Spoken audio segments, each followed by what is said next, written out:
Hello and welcome to our December presentation. We're going to be talking today about winter safety tips. And I have a handout available that I will have in the Commons Fitness Center if you'd like to pick it up. But we're going to go over some of the things that the handout talks about today too. It's getting cold outside, right? It should be. It's December. When the temperature drops, older adults run a higher risk of health problems and injuries related to the weather, including hypothermia, frostbite, falls in the ice and snow, and carbon monoxide poisoning, as well as accidents while driving. So we're going to go through each of those things and just talk briefly about them. So hypothermia, like most things in life, it's better to be prepared. Here are a few precautions that everyone should take, especially older adults this time of year. Hypothermia occurs when your body temperature drops to a dangerously low level. Your body temperature can drop when you are out in the cold for an extended period of time because it begins to lose heat quickly. Older adults are at an increased risk of hypothermia due to changes that happen to your body with aging. And we all know as we get a little older, we tend to get cooler and need a couple more layers some of the time, right? So some warning signs: cold skin that is pale or ashy, feeling very tired, confused, sleepy, that lethargic feeling. That can mean that your body is dangerously cold. Feeling weak, problems walking, and slowed breathing or heart rate. So a lot of times we think of shivering as a sign of being cold, and it can be, but it's not a reliable warning sign because older adults do tend to shiver less or not at all when their body temperature drops. So that's not a reliable thing to look to. You definitely want to call 911 if you think you or someone else has hypothermia. Especially if you know that they've been out in the cold. So precautions: we want to stay indoors, and if we have to go outside, we don't want to be out there for a long extended period. You want your indoor temperature at 65 degrees or warmer. I don't think anyone's going to complain about that. We want to stay dry because wet clothing does chill your body more quickly. If you think about the way our body cools itself off, it's through sweating, right? And that evaporation of that liquid. So wet clothing takes that heat away from our body quicker. And we want to dress smart. Protect your lungs from cold air.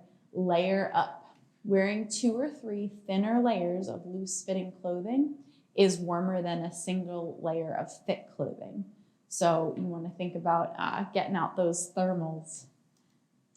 Essential winter wear: hats, gloves, or preferably mittens if you can, because then you don't lose that body heat in between those separations of the fingers.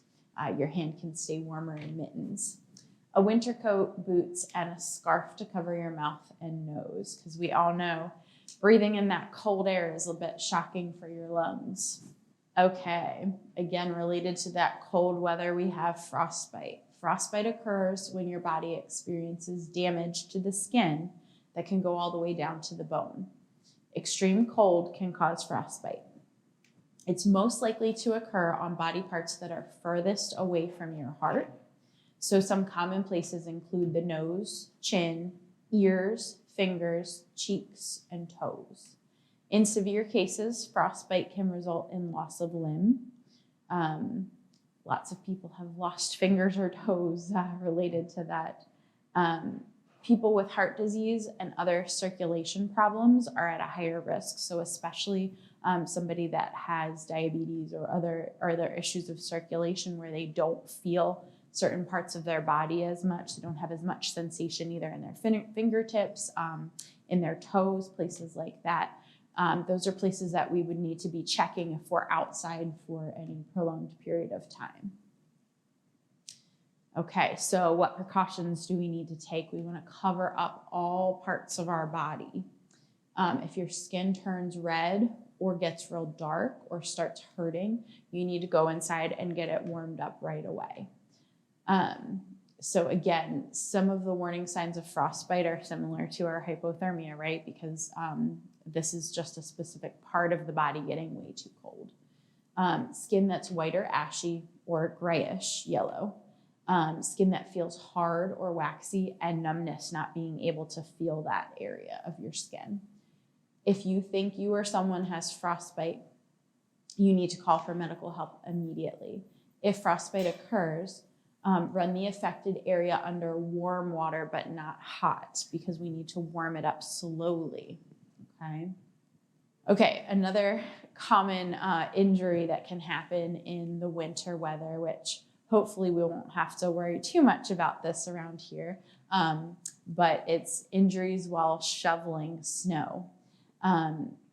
So we want to make sure that if you do choose to shovel, you take some precautions with that. Your heart is working harder when you already have that cold weather, because it's already working to keep you warm. So any strenuous activity can put additional risk to your heart. So you don't want to strain too much, especially if you have any underlying heart conditions like heart disease. Shoveling can also be dangerous if you have problems with balance or if you have osteoporosis. It's always a good idea to ask your healthcare provider whether shoveling or other work in the snow is safe for you to do. And anytime that you can have someone else do it, that's a really good idea.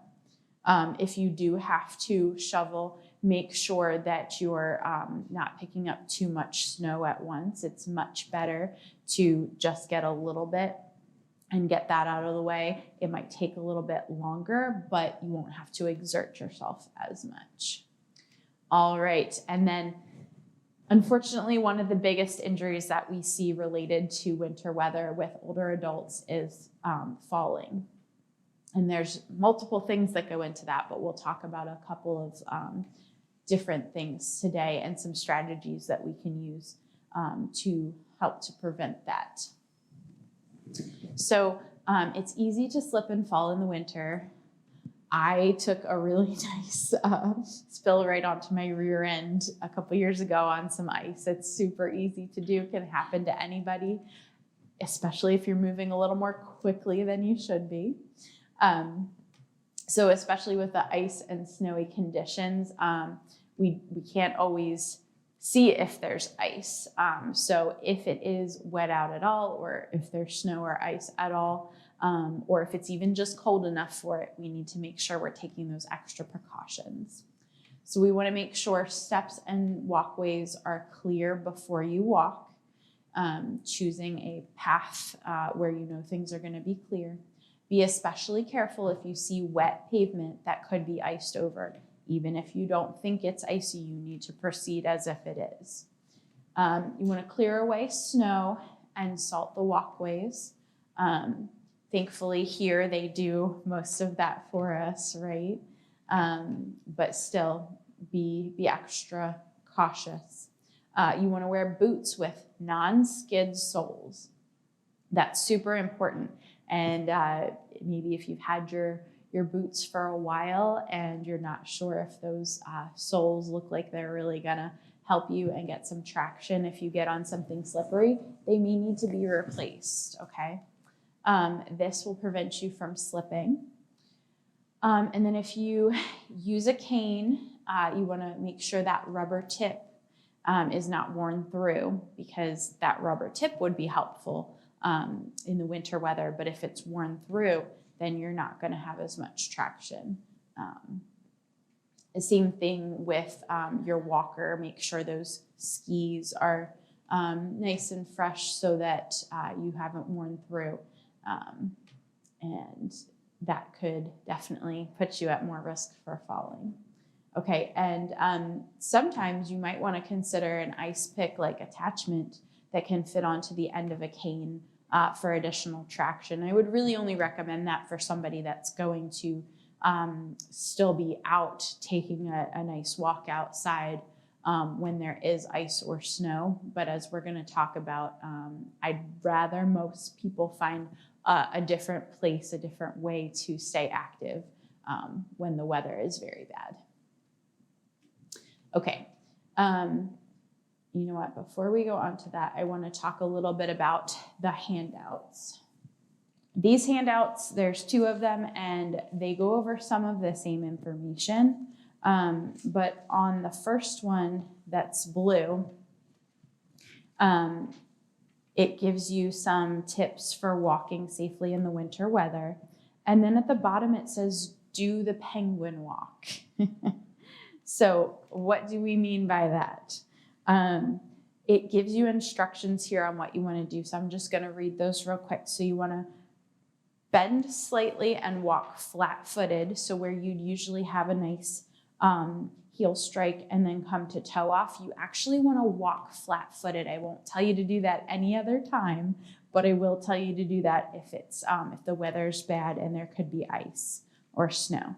And you want to point your feet out slightly like a penguin. Okay, this is the fun part. You get to see me walk really goofy.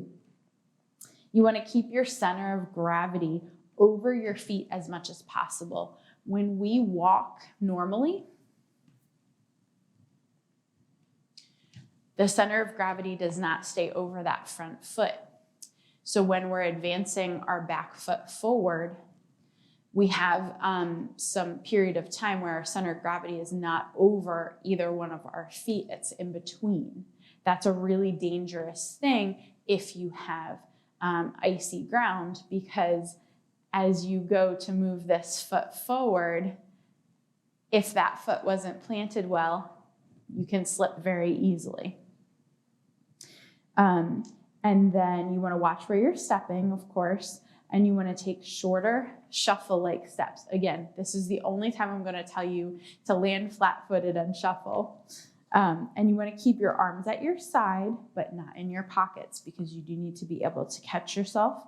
You want to concentrate on keeping your balance and go nice and slow. Okay, so it looks as silly as it sounds. We think penguin. Okay, if you have to walk on a surface that you're not sure of in cold winter weather, as goofy as that is, I'd rather you do that to reduce your chance of falling. Okay. The green handout then is double-sided. It has a lot of the same information from the blue one, but the back is what I really want you to focus on with the green one, because it shows a nice diagram of what I just did, that little penguin walk, okay, and shows you again why it's not good to walk normally with a nice long stride when you're on the ice, okay?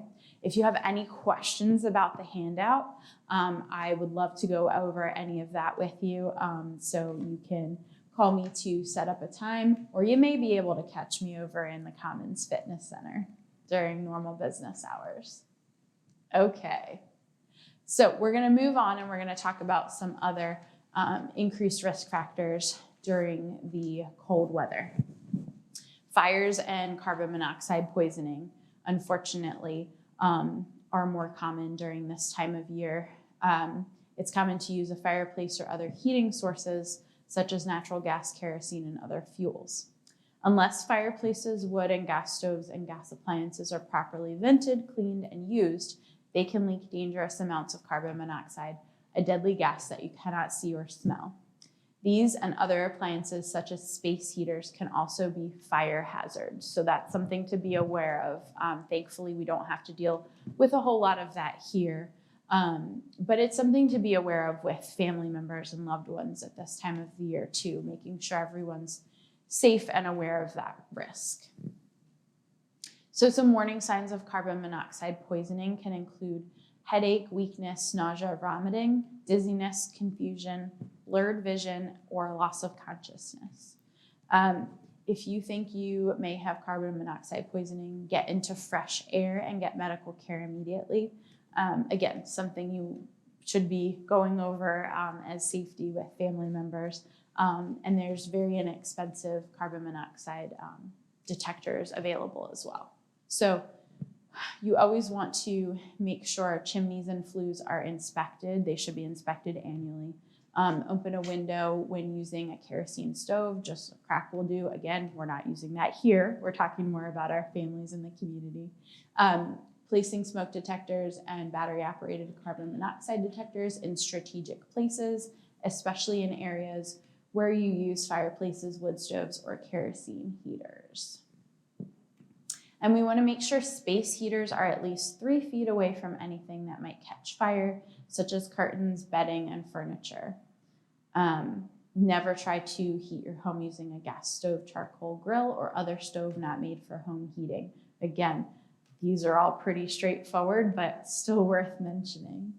And if there's a fire, don't try to put it out. You want to, the smoke detectors will go off and alert, the authorities, but gotta have safety first, right? Gotta say all those things. All right, so another thing that we have more of a risk for in winter weather is accidents while we're driving. So adults 65 and older are involved in more car accidents per mile driven than those in nearly all other age groups. Winter is an especially important time to be vigilant when driving because road conditions and weather may not be optimal. If you start out and you don't feel comfortable, turn around and get back to a safe location. It is not worth the risk. Okay, we always want to winterize our car before the bad weather hits. This means having antifreeze tires and windshield wipers checked and changed if necessary. Some places will do kind of a winter weather safety check for you. Remember your cell phone when you drive in bad weather, and always let someone else know where you're going and when you should be expected back. You want to avoid driving on icy roads and be especially careful driving on overpasses or bridges. Consider alternate routes, even if it means driving a longer distance, if the more direct route is less safe. Often bigger roads are cleared of snow better than smaller roads, so take that into account as well. And you should stock your car with basic emergency supplies. And you should do that all the time, not just in the winter.